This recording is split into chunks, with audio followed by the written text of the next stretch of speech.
পাথরের মূর্তির মার্কেটের উদ্দেশ্যে। আগের ভিডিওয়ে দেখিয়েছিলাম কৃষ্ণকে তো এনেছি, কিন্তু কৃষ্ণ কি রাধা ছাড়া থাকে? তাই একটা রাধা দরকার। কৃষ্ণের সহচরী রাধা, সেই রাধাকে আনতে চললাম। বাধাঘাট থেকে আড়াইটলা থেকে নতুন বাজার, নতুন বাজারের এই পথ ধরে এগিয়ে চলেছি পাথুরিয়া ঘাট। ওখান থেকে নতুন বাজার পেরিয়েই রবীন্দ্র সরণি। এই নতুন বাজারে বিশেষত্ব আছে, এখানে ঠাকুরের সব বাসনপত্র, পঞ্চপ্রদীপ, ঘট সমস্ত কিছু পাওয়া যায় পরস্পর দোকান। এটা বলতে পারেন এর মার্কেট। যখন ঠাকুরের কোনো অস্ত্র বা ঘট বা ঠাকুরের যে কোনো জিনিস কিনবেন, এই দোকানগুলোয় আপনি চলে আসতে পারেন। সঠিক দামে মনোমতো জিনিস আপনি পাবেন। দেখুন, দেখতেই পাচ্ছেন বড় প্রদীপ, স্ট্যান্ড প্রদীপগুলো রয়েছে, বিভিন্ন ঠাকুরের বড় মূর্তি রয়েছে পেতলের। দেখুন কি সুন্দর দেখাচ্ছি আপনাদের।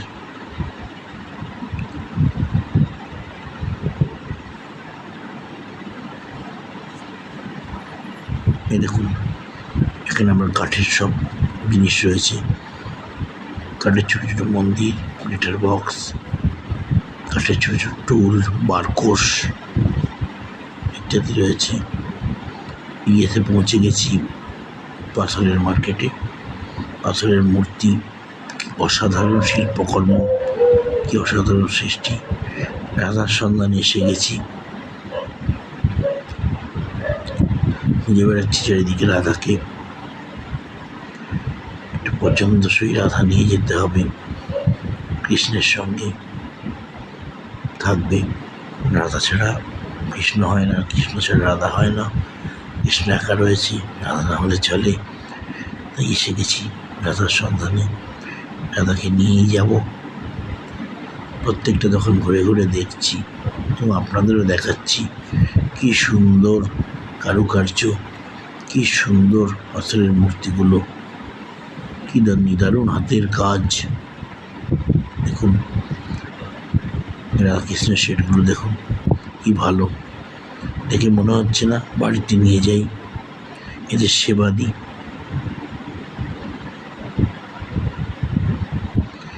দেখুন মা কালীর মূর্তি, এটা একটা 5 ফুটের মূর্তি, 5 থেকে 4.5 ফুট। কি নেই, নন্দী থেকে শুরু করে মূর্তি সমস্ত কিছু তৈরি হচ্ছে, কাজ চলছে।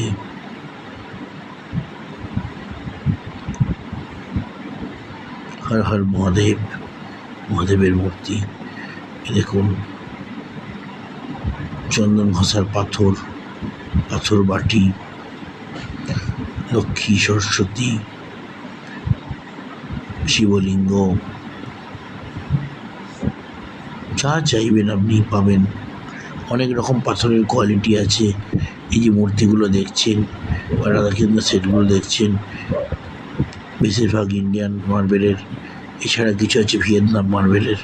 ভিয়েতনাম মার্বেলের দামটা বড্ড বেশি, একটু কস্টলি, কিন্তু কোয়ালিটিও সেরকম।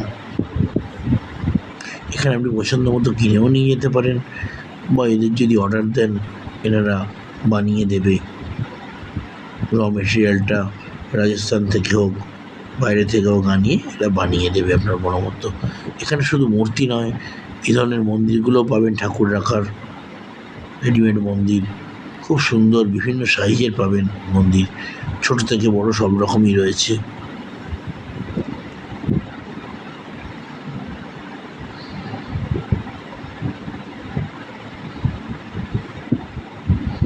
কি সুন্দর মুখগুলো দেখুন।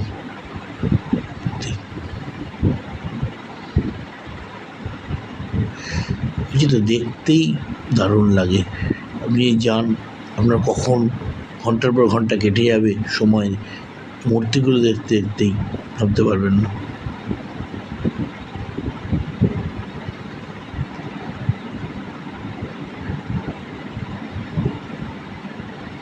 দেখেই মন ভরে যায়। এরকম একটা মূর্তি যে দেবদেবী ভালোবাসেন, যে দেবদেবীকে ভক্তি শ্রদ্ধা করেন বা বিশ্বাস নিয়ে রাখলে লাগবে। দেখুন নিতাই গৌর, কি সুন্দর ফিনিশিং, কি সুন্দর মুখ। এ দেখুন এটা কৃষ্ণের পেয়ার, সাদা কৃষ্ণ রাধা।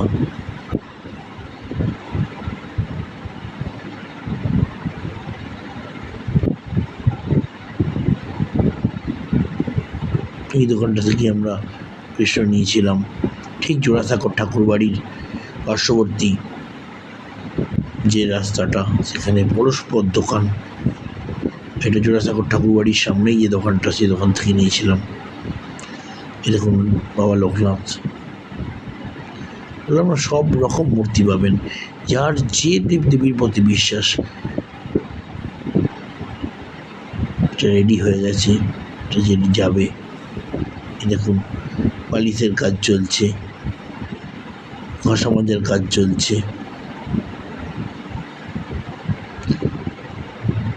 কাজ করে যাচ্ছে শিল্পীরা। এদেরকে শ্রমিক বলবো না, লেবার বলবো না, শিল্পী বলবো। শিল্পীর শিল্প নৈপুণ্যতাই এত সুন্দর একটা জিনিস তৈরি করতে পারে।